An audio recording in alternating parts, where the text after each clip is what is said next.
على أشرف المرسلين سيدنا محمد وعلى آله وصحبه أجمعين ونعوذ بالله من شرور أنفسنا ومن سيئات أعمالنا من يهد الله فهو المهتد ومن يضلل فلن تجد له وليا مرشدا ونشهد أن لا إله إلا الله وحده لا شريك له ونشهد أن محمدا عبده ورسوله. أيها الإخوة أيتها الأخوات أحييكم بتحية الإسلام تحية من عند الله مباركة طيبة. السلام عليكم ورحمة الله وبركاته.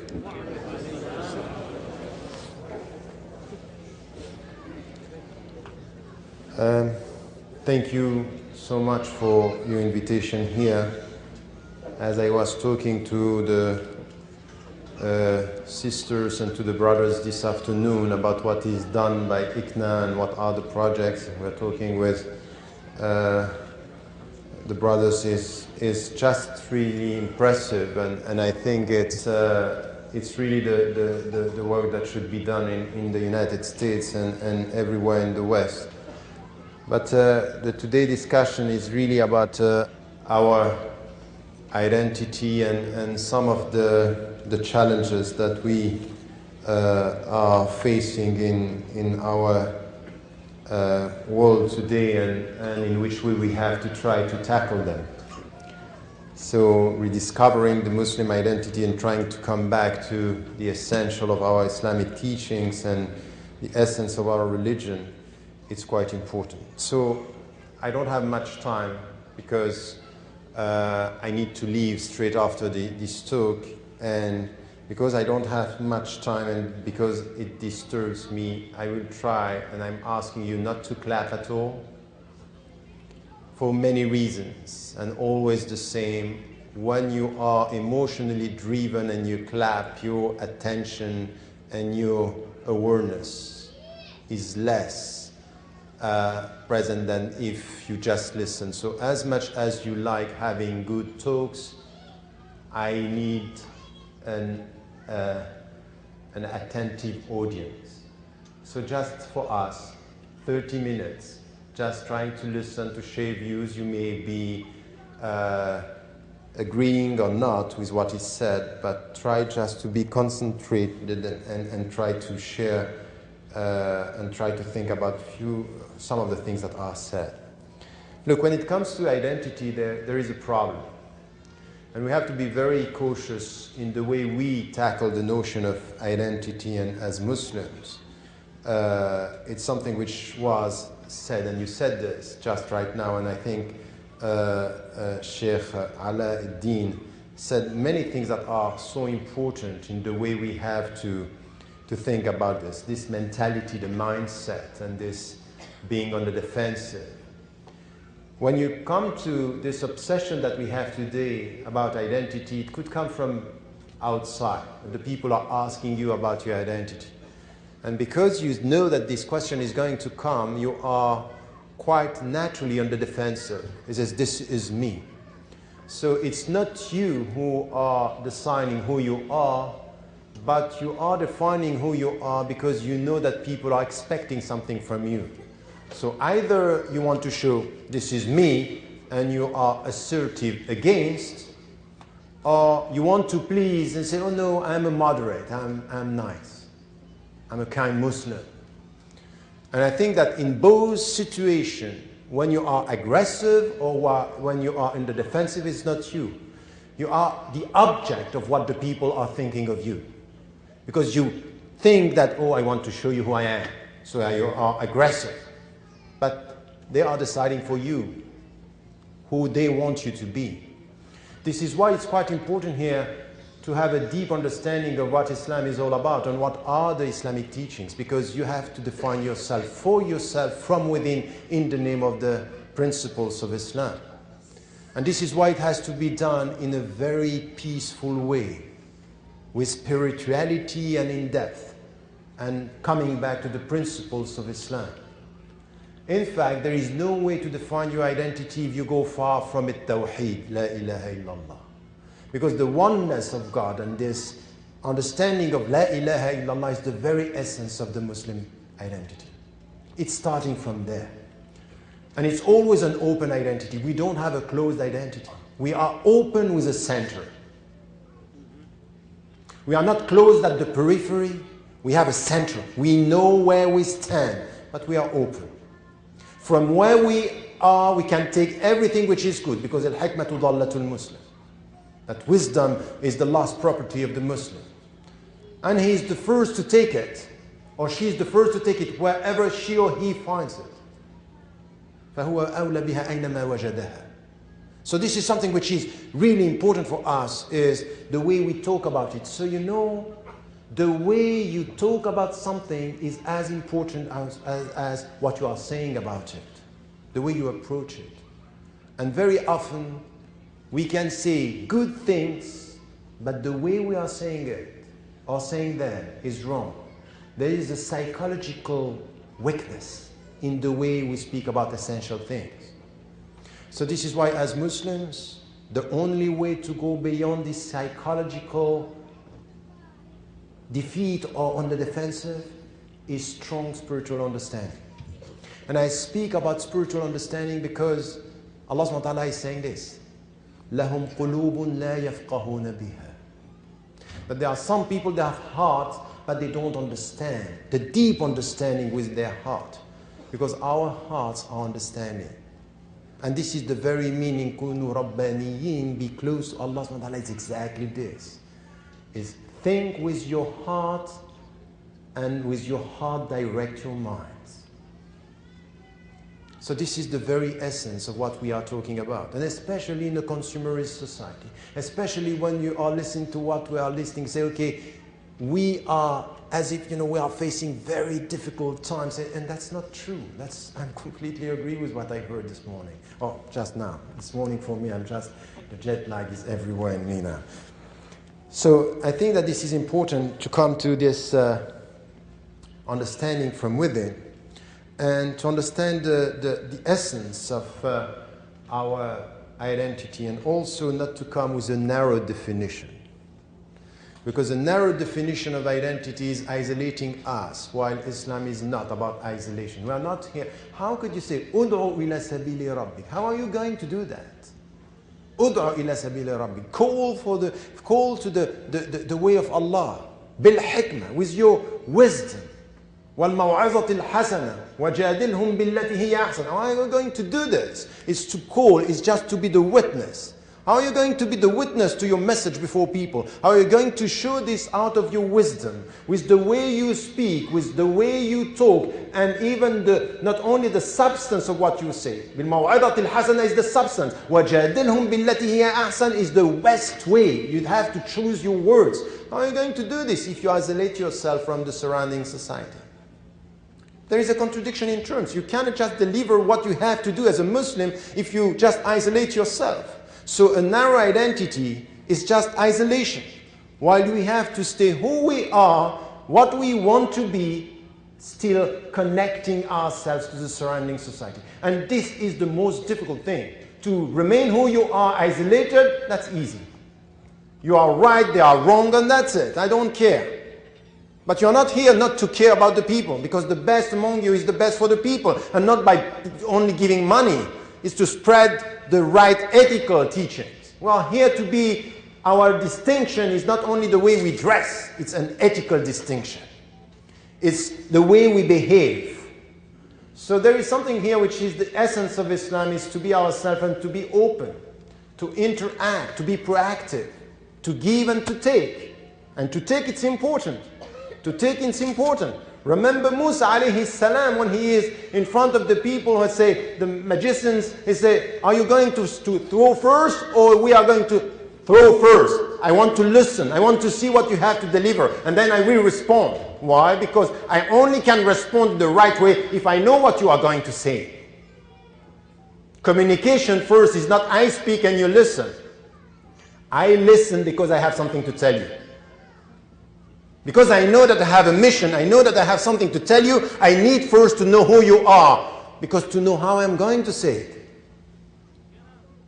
So this is why we have to take from the surrounding society, to listen to what is coming from the United States of America, your fellow citizens and your society. You need to know, as you said, Sheikh, it's exactly this, the context.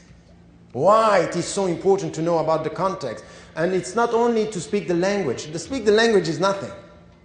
It's the starting point. It's the culture. It's the dynamics. It's the power relationship. It's the memory. It's the collective psychology. It's all this together.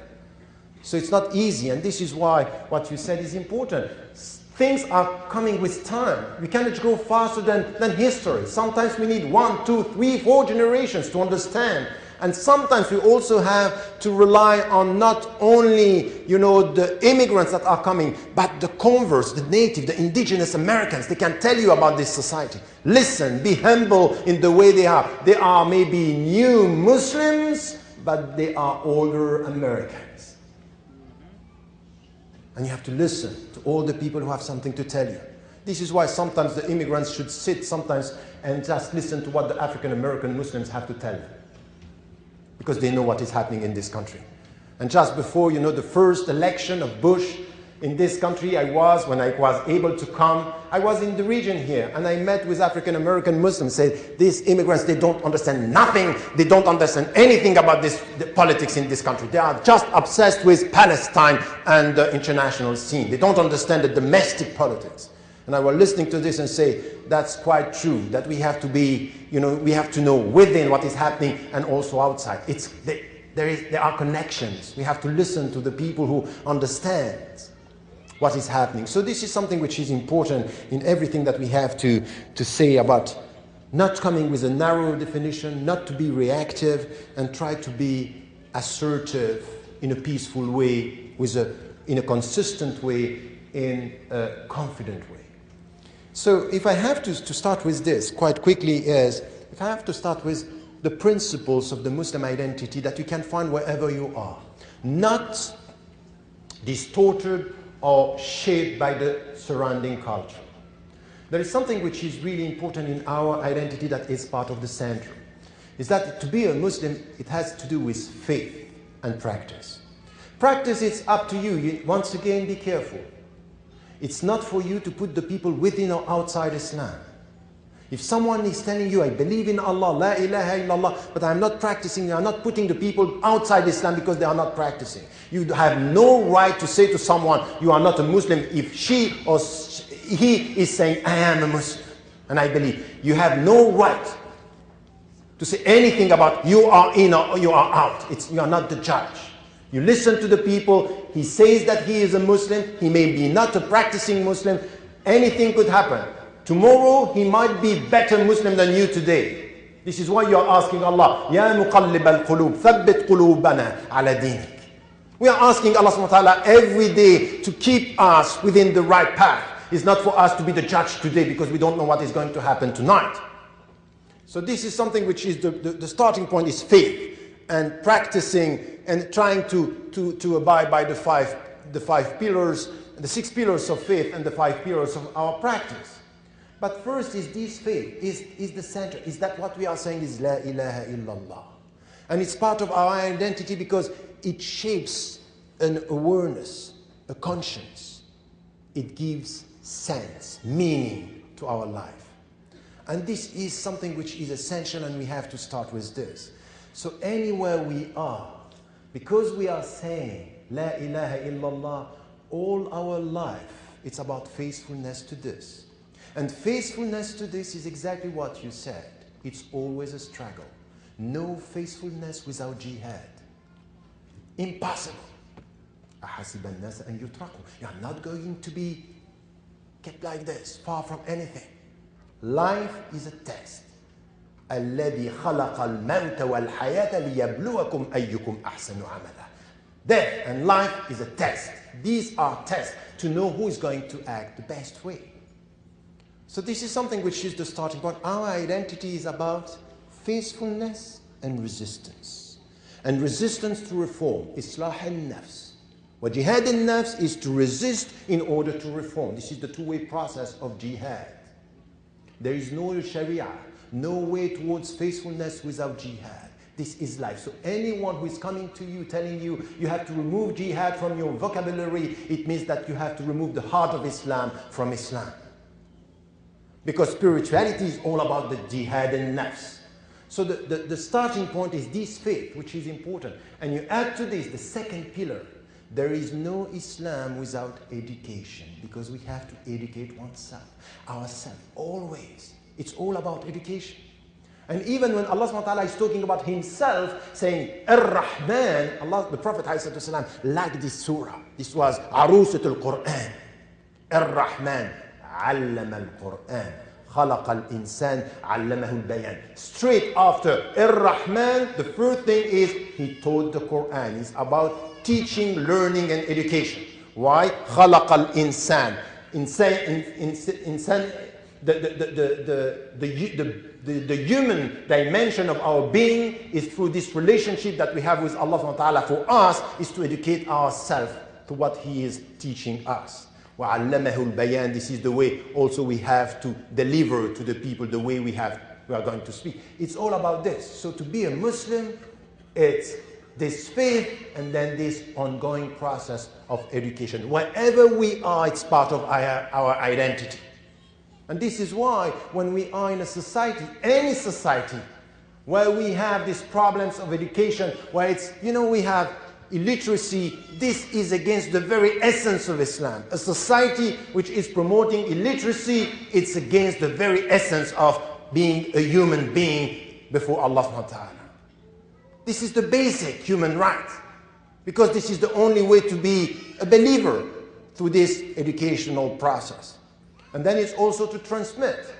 It's also to give this, to transmit this. We have this responsibility, is to have faith and to transmit this faith to our kids, to our surrounding society. So it's also part of our identity. And the last dimension, which is the fourth pillar of this identity, is to act, is to implement. Alaeddin Albakri wa amilu salihat. It's part of us. At the end of the day, this is what we have to do. Wherever you are, here in California or in the Muslim majority countries, at the end of the day, Alaeddin Albakri wa amilu salihat is part of it. Has to shape everything in my life. I have to deliver. I have to be a witness. I have to be a witness. الذين آمنوا وعملوا الصالحات لتكونوا شهداء على الناس. It means that you have to be this, the best example through your behavior. So for us, when we come with this, we understand, okay, I live in this country now. I am at home. And now you have to stop talking about integration, or even now you are at home in this country. Because now Islam is an American religion. You have just to put it in your mind now. You have to put it in your heart, and you want the best for this society. And remember that politicians and you are talking about what is going on in Europe. They keep on talking about integration because they have something in mind. They don't want us to feel part of the society. So the best way for them to play on the psychological dimension is to use a word which is loaded by something which is, you are outside. This is a host country. No, I'm sorry, I'm at home. Once I was driving, and someone, a racist, was just coming with his car and say, go back home. I say, I am at home. This is home. With a smile. Always like this. They want to be aggressive. You understand the very meaning of وَإِذَا خَاطَبَهُمُ الْجَاهِلُونَ قَالُوا سَلَامًا. We're not here to spread around, aggressivity. No, this is in a very peaceful way. We are at home. So the point here for us, it's really this. It's part of our identity. It's also a psychological dimension. So there are principles, and there is the psychological dimension, that there are words that we are not going to use. Don't ask an African American, you have to integrate. You have to be, what are you talking about? Exactly like the Mufti of Sarajevo will say, okay, I'm a European, you're asking me to integrate to what? We have been here much before you even. So you may have to integrate us in your mind. The problem is your mind, is not us being part of this society. This is, by the way, what the President Barack Obama was saying from Egypt. And I agree, it would have been better to say it from here, because I have some problems with Egypt. But the point is,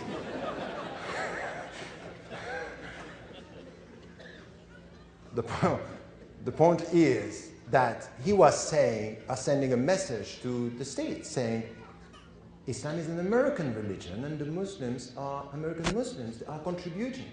And this has to be understood by your fellow citizens. So it takes time, and once again, time is part of the solution, but we have to be committed. We have to do the work. And it's working much better at the local level than with all these national controversies that we may have. You know, all this discussion about radicalization, terrorism, war on terror, what we have on minarets in Switzerland, 4 minarets, and it's a national controversy. It's the burqa, it's the niqab. Just all this is used by populist parties. It works. By the way, the media are nurturing this. But we have to work at, we are not working for the next election. We are working for the next generation. Let the people work for elections. We have something, we have a vision. Of course, we are going through something which is a crisis. We should acknowledge the fact that it's difficult from within. So what you were talking about, divisions, it's difficult, trends, racism among ourselves, and different trends. All this is part of our reality. But we have to be patient and perseverant. And inna Allah ma'as sabirin doesn't mean Allah is with the patient. He's with the perseverant, the endurance, the people who are acting and knowing that we need time in action, not to be passive. So this is to be subject of our own history here. And let me just, do still have time? It's okay? Okay. So this is something which is important. Let me say something about all this. So when we have this understanding, what is going to be our best contribution? You know, I'm sometimes worried. I worried about what I see coming from the community, and I'm always repeating this, is that now there is a psychological pressure. And this psychological pressure that we are facing is pushing some of the Muslims saying, you know what, we just have to speak about spirituality. Islam is nice. It's all about praying. It's all about fasting. And that's it. And on the other side, you have people who say, no, we have to struggle. This is, you know, it has to do with politics. It has to do... Look, if we have something to give to this society, is not to say it's this or that, but to be able to show it's both. That when we are active, we don't forget the meaning. And when we are in the meaning, we don't forget to be active. That we are able to pray during the night and to act during the day. That we are able to say, Ya Allah during the night, وَصَلُّوا وَالنَّاسُ نِيَامٌ, pray while the people are sleeping. This is what the Prophet ﷺ said, arriving in Medina. But at the same time, we are not going to let it down the way you want it to be. We are not going to accept to be discriminated. We are not going to let these injustices. We are not going to see people being discriminated. We want this society to be better. Why? Because Islah al-Nafs during the night means Islah al-Mujtama' during the day. So I'm reforming myself during the night to be at peace with myself, because I want peace in this society. And there will be no peace without justice, no peace without dignity, no peace without reforming this society. Yes, the United States of America is a society which is better, and it's not difficult to be better than the Muslim majority countries or some of the Muslim majority countries. You know that. And it was said, yes, it's even easier to be a good Muslim here than to be a good Muslim being able even to speak. There are 6 Muslim majority countries where I cannot go, I cannot speak there, because there is no freedom. There is no freedom. It's as simple as that. And even for 6 years, I was unable to come here. But at the end, by struggling, you get your rights. So this is it.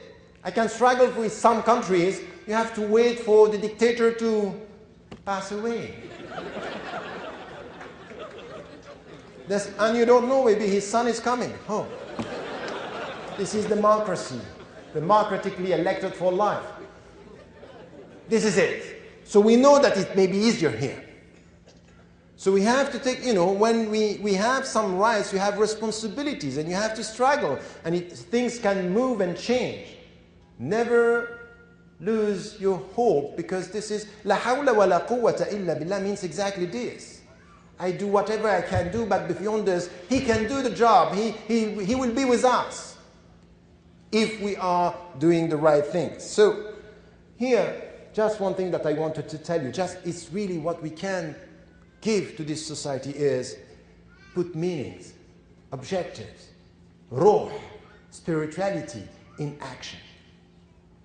come with this meaning, that we are not just helping for the sake of helping, that we are not settling down and getting our money, our salary, and that's it. No, we are here with a vision that we have to serve the society for the better. And we are not scared. Speak the truth. Say what you have to say. At the end of the day, the dignity of the United States of America is coming from the people who dare to speak to the government saying you are wrong when the government was wrong. Not the people who are just so shy and so scared that they just want to please the people or to please the government. You are not here to please the government. You are here to correct the government.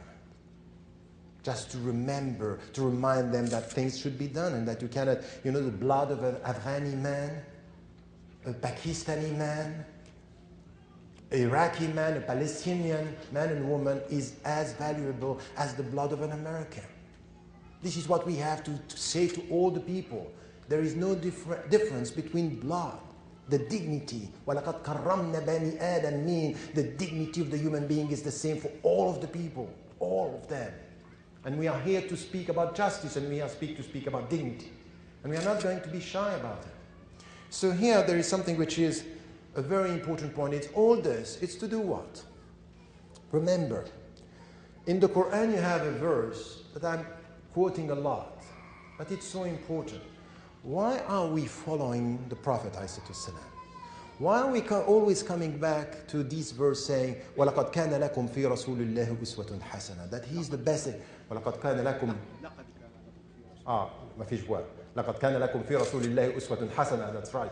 So the point is that He's the best example, that you are following the best example. Why? Why are we following the best example? You have it in a verse which is quite important. قُلْ إِن كُنْتُمْ تُحِبُّونَ اللَّهَ فَاتَّبِعُونَ.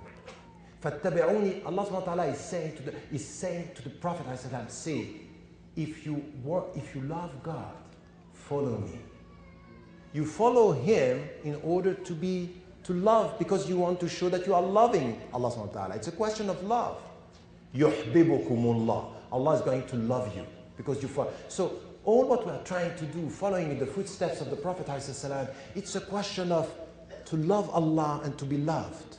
So we are following and trying to put principles into action, to have this meaning in every single thing that we are doing. Why? In order to keep this relationship with Allah subhanahu wa ta'ala. It's a question of loving Him.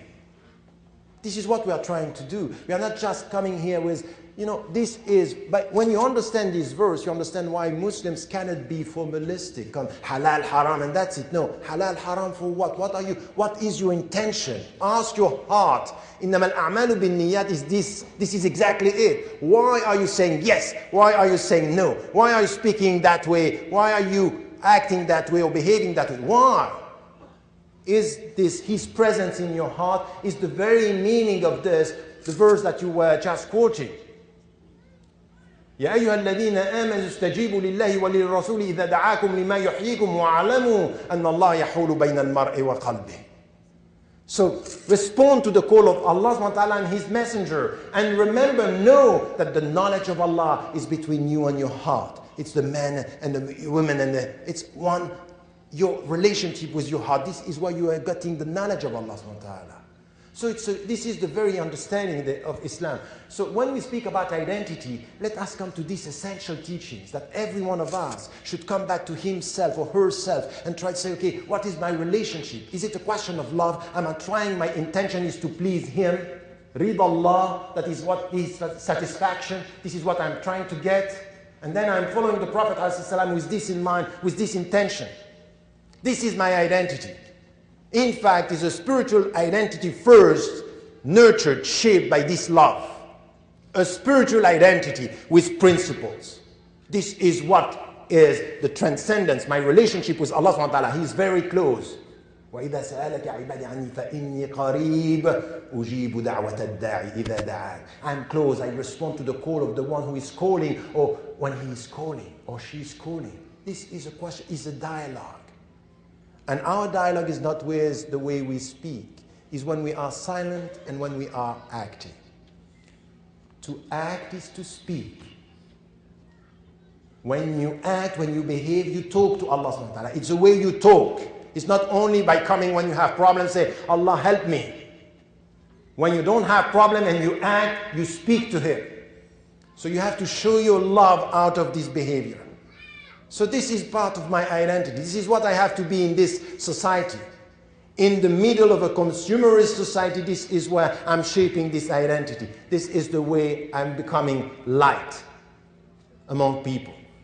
And then, and this will be the conclusion. Unfortunately, I had many other things to say, but this is where we come with this understanding, and this is our heart understanding.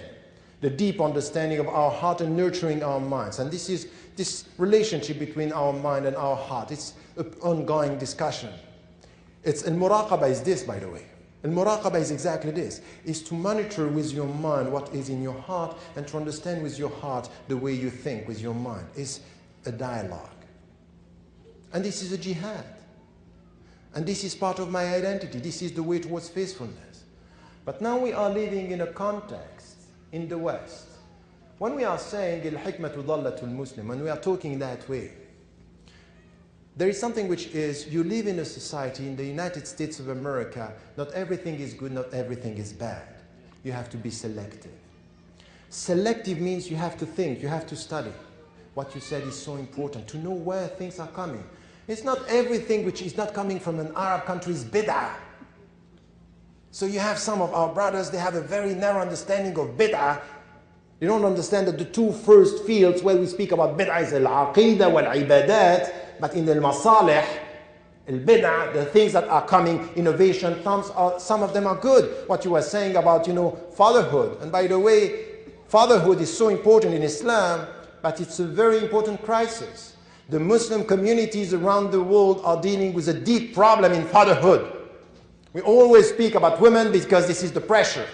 But many of us, as fathers, are not doing the job. We have a problem of authority. We have a problem of presence. We have a problem of going alone. One of our most important problems in this time is really the role of men. Even with women, because some are coming back to fatwa and Islamic principles. When they have problems with women, they are the first to come and say, this is al-rijalu qawwamuna ala al-nisa, you have to listen. And this is a problem of men.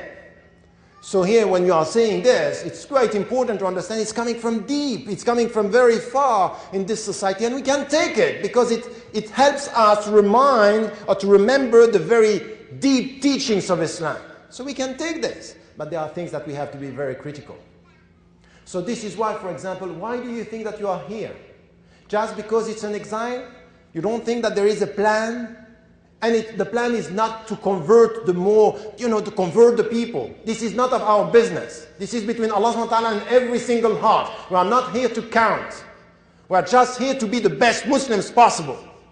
Now, between the people and their heart, Allahu A'lam. But why are we here? If you are already a Muslim, why are you in the United States of America? Why some people are going to study there and they are coming back? Why? Because here we have to study what is happening in this society. And we have to take and also to learn, but also to be critical. Our loyalty to the United States of America is always a critical loyalty. When it's good, we are here. When it's bad, we resist. But not only this, it's this in the intellectual ground. We listen, ideas, philosophies, we take, we should be at everyone at his or her level should do this. We are dealing with a very long struggle when it comes to racism and civil rights in this society. Study this. Don't come with, I'm a good Muslim, everything is going to be fine. It's a question of power. You are dealing with power struggle. You have to listen, you have to study this. It was the same with the Prophet ﷺ. Do you think that the Prophet ﷺ in Medina was not dealing with power? He was very smart. He was a politician. He was guided by Allah subhanahu wa ta'ala, but he was listening, understanding what is happening. And we are here in the United States of America, it's as if everything is new. No, we have to come back to these deep roots of struggle. The African American can just help us to do the job here, to understand what is happening. And then also, yes, I have to. Okay, give me 3 minutes. So this is something which is important. Critical loyalty, it's important, and critical understanding to study. When I was born and raised in Europe, as you were born and raised, some of you, in the United States, and I learned a lot from history, from philosophy, from ideas, from thought. It doesn't mean that because you are studying this, you forget about that. If you have time, do both at the same time. It's possible to have this to understand the principles and the meaning as a Muslim and the dynamics, what is going on. This is the environment. A critical loyalty and a critical understanding. This is to be a Muslim. This is to follow the Prophet. This is to love Allah subhanahu wa ta'ala. I want to understand how it works. I shouldn't be naive. You know, the problem that we have, I saw so many sincere sisters and brothers. I don't have a problem with their sincerity. I have a problem with their naivety. And sometimes the very dangerous brothers and sisters are the most sincere and very naive. Because they can be used by someone who is less sincere and not naive at all. He's going to use them. Exactly what happened in Afghanistan. People very sincere with a niyyah, but behind them, the people who were using, instrumentalizing them, they were not sincere and very smart. You have to be careful here.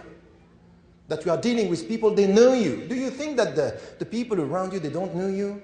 For example, sometimes I'm in the UK, after all these centuries of colonization, I'm dealing with some fellow Muslim citizens in the UK. It's as if they are talking to people they don't know. They know, they studied much more even than you. They know how it works. So of course there is a great deal of ignorance, but you have some people, they know exactly what they want. So this struggle, or this war against Islam, sometimes this perception could be ignorance, and sometimes very, very smart people, they know exactly where and how to use you. Or to use your own sincerity if you are not. And when sometimes say, I don't care about politics. No politics for me. Say, you know what? No politics is politics. That's right. If someone knows how to deal with you, no politics. And this could be exactly the point where we should be very careful with this. So I come to my conclusion here by saying this. So all this is really our critical understanding and critical loyalty, and to know in the surrounding society much more, to be dealing with our principles as Muslims. I said it, the fundamentals are important, but also to learn about history, politics, philosophy, to understand the power struggle in this society. And then there are fields where we have to deliver. As I said, there is the first field, which is the intellectual field. Now we have to come with, when you are the subject of your history, you decide to use some terms and concepts and you give the definitions. You're not using the terms that are imposed to you with the definition. Some of us are using Arabic terms and Islamic concepts with definitions that are not given by Muslims. They are coming from Orientalists.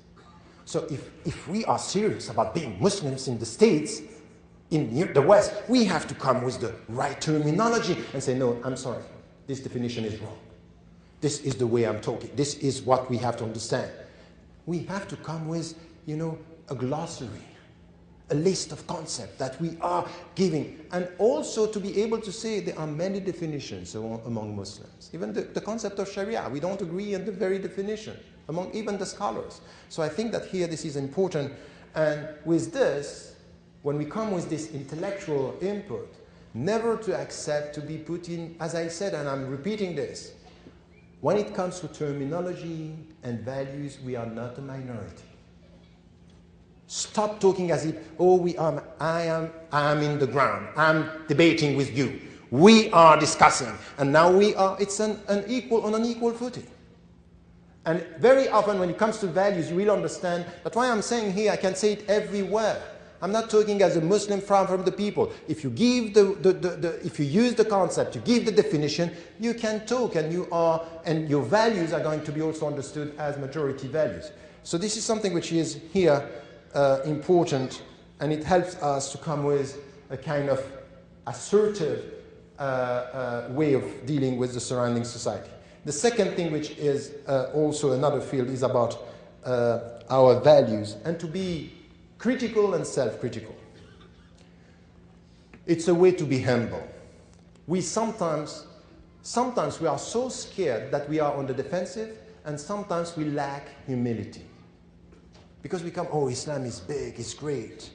But we lack this gap, to speak about this gap between our values and what we are doing.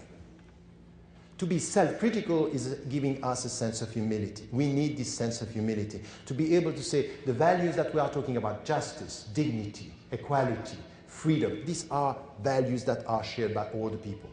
But the way we are implementing them today in Muslim majority countries or in our communities, there is a gap, and we have to come with this. If we want to reform ourselves, not let us be critical, but not in a defensive way or as, helpless that we cannot. No, we can do something. It's to be assertive and say we have to reform this. And what you were saying about the divisions within the community, this is the reality, that there is a lack of intra-community dialogue. Of course there is a lack of but let us be critical, but in a constructive way. A constructive, critical approach, it's important here also. The other thing which was said, and this is why I'm supporting what was said here, is really anything which has to do with working for the poor people and the needy people, what is done for the homeless and all this. And once again, as Muslims, as American Muslims, we are not only helping the Muslims. It should be everywhere. And this is our contribution. This is normal. This is what we have to do. As a medical doctor is helping anyone who is coming, as Muslims, we are here for the best and the better for this society. So this solidarity thing, it's important in our discussion. And also, please, if you want to normalize, you know what I'm always saying? We have to normalize our presence without trivializing it.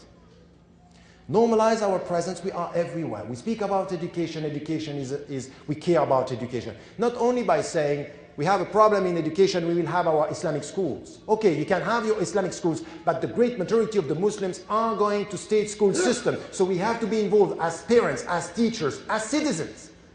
All the discussions are our discussions.